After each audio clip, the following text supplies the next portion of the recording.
Episode 8 doesn't begin with action. It begins with a warning. Morning settles over the ranch, but nobody looks at peace. The silence feels heavy, like everyone already knows something is coming. Beth stands outside watching Carter work. He's trying hard to prove himself, trying to carry responsibilities bigger than his age. But Beth sees something nobody else does.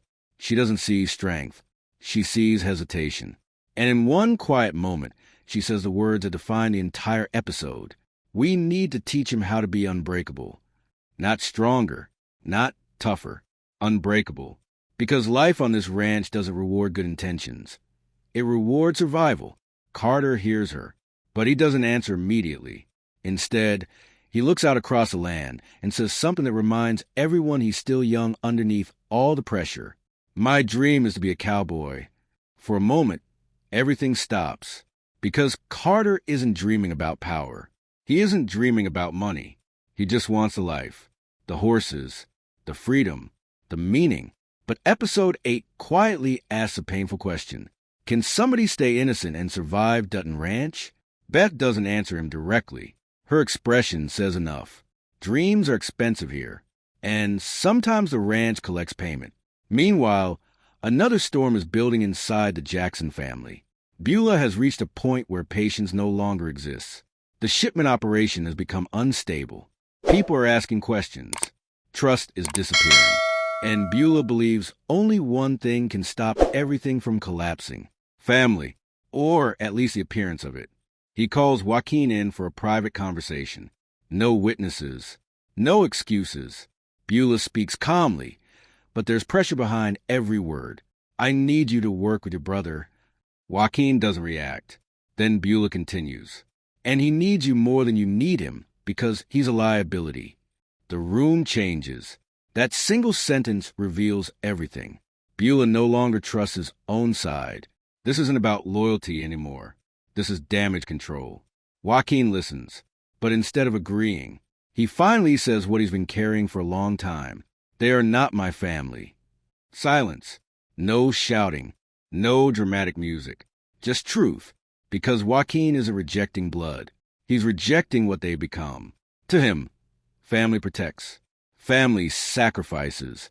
Family doesn't turn relationships into transactions. Beular realizes immediately he's losing him.